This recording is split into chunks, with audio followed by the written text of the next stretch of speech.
I just turned 55. That's how old I am. Yeah. Thank you.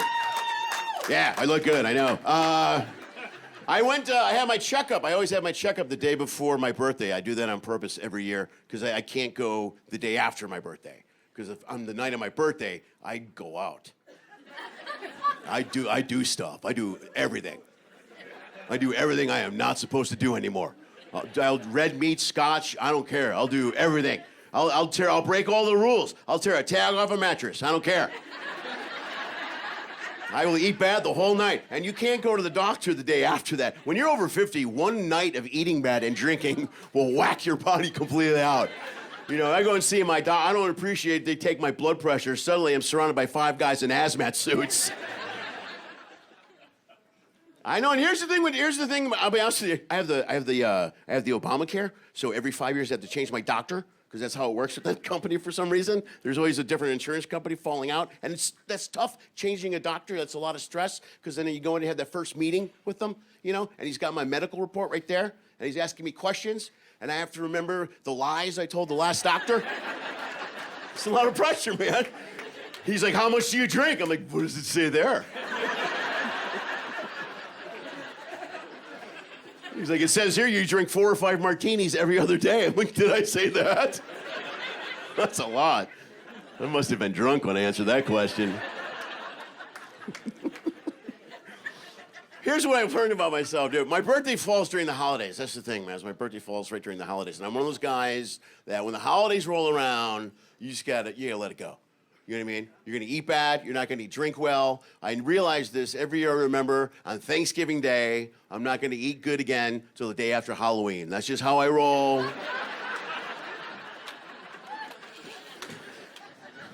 Let some of you guys do the math on that exactly. People, that's 11 months, that's not healthy at all.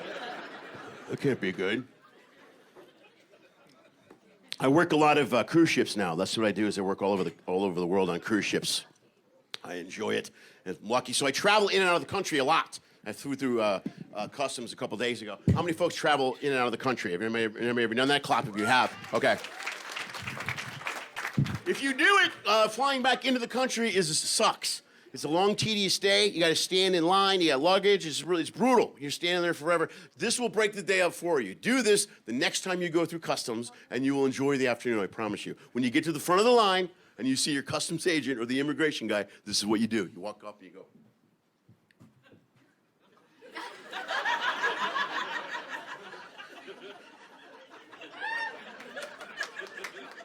Hey, is it illegal for me to bring drugs into the country?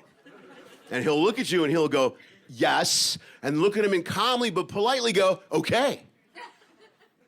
Thank you. And look at the guy behind you and go, I told you.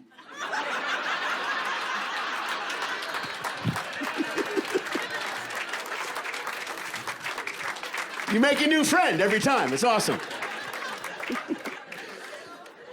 I work a lot of different cruises. I work a short cruise out of California. I'm going back to do that in a couple of weeks. It's a 4-day cruise. That's all it is, 4 days. You leave Long Beach, California, then you're in Catalina Island, California, and then Ensenada, Mexico, and then right back to Long Beach, California.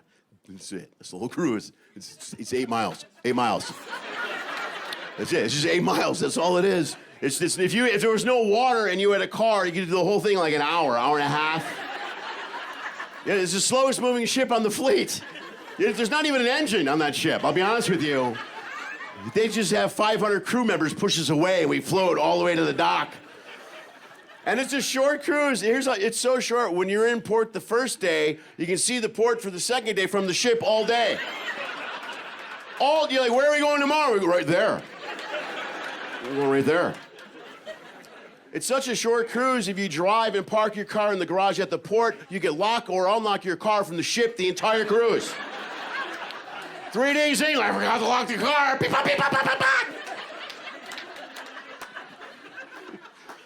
And my favorite day is the last day. I love the last day because when you leave California, or you leave Long Beach and you go to Catalina, you're there the next day, then you're in Ensenada the next day. Then it takes a whole sea day to get back from Ensenada. It's the shortest part of the cruise. You're coming back because it's slow. The ship is slower coming back from Mexico. It's heavier because there's a lot more people on the ship coming back from Mexico. Trying to get around that wall, if you know what I'm talking about.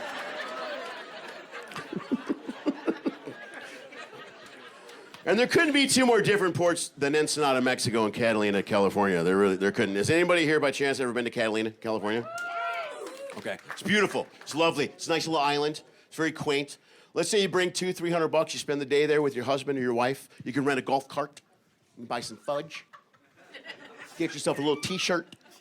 You buy a necklace, maybe a bag of candy. It's lovely. Lovely day. Nice lunch, little lobster roll. It's nice. $200-300. Nice day. Lovely. For Mexico, $200-300. You can get like 3 tacos, 4 burritos, 5 shots of tequila, 9 beers, a sombrero, 3 necklaces, a bracelet, a handful of chiclets, a Raiders jersey, and a little Mexican boy. They throw him at the end.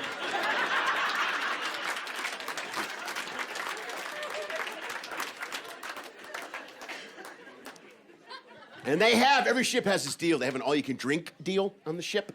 It's like you pay a cover charge and you drink as much as you want for a week, that's a commitment. And it's a commitment, man, because the first couple of days, you're like, yeah, this is the, yeah. By the 3rd or 4th day, man, you are walking around that ship going, I have made a terrible mistake.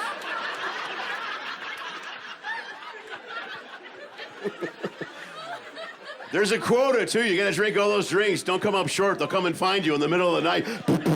3 shots, man. Suck them down. Go. Go. You're miserable.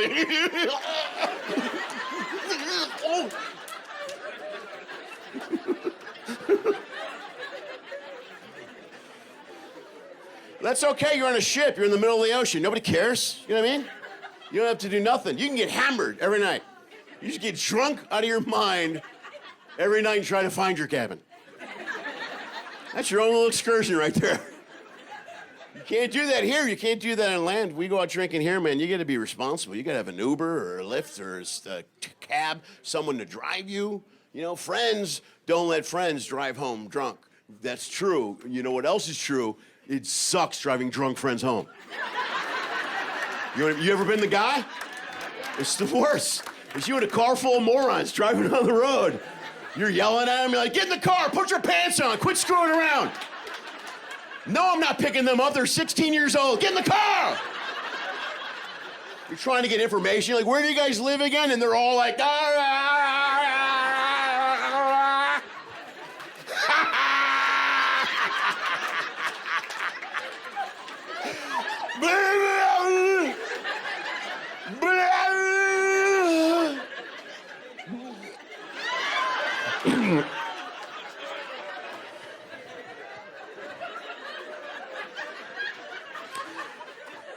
That's why I always pull up in front of a police station like, you're home.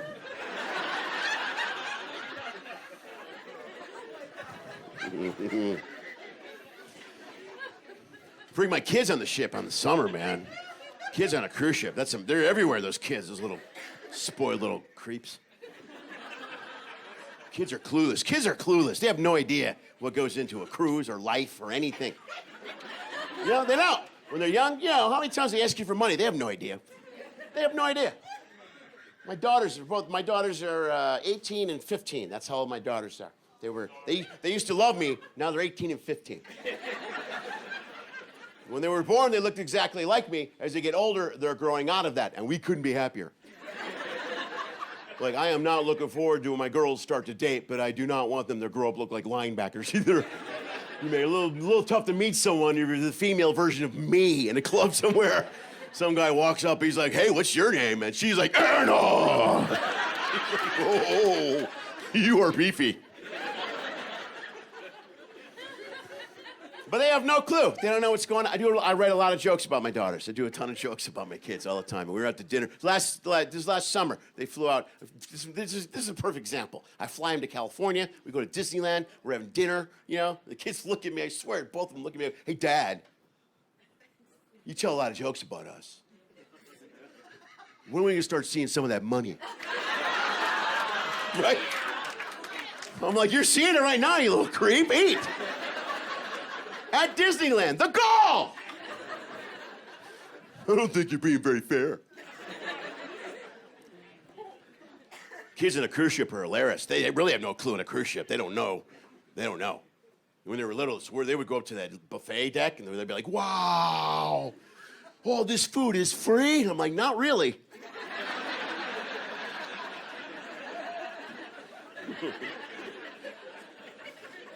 They walk around and complain about the Wi-Fi. That's what the kids do on the ship all day long because there's no Wi-Fi in the ship. This, all they do is complain nonstop, look at their phone, screaming. How do I know I'm having fun if my friends don't like my pictures on Instagram? Wi-Fi in the ship is terrible. If you go on the internet and you try to download a picture, you can actually draw that picture faster. It's not good. My kids don't complain too much about the Wi-Fi on the ship. I'll be honest with you. You know why? Because I had terrible Wi-Fi at home. At my house, I have the worst. I have a dial-up modem at my house right now. Yeah, that is old school, man. Dial-up modem. That was years ago when you could hear your computer dial the internet. You'd hear the modem going to the phone like. Mine was so old it went.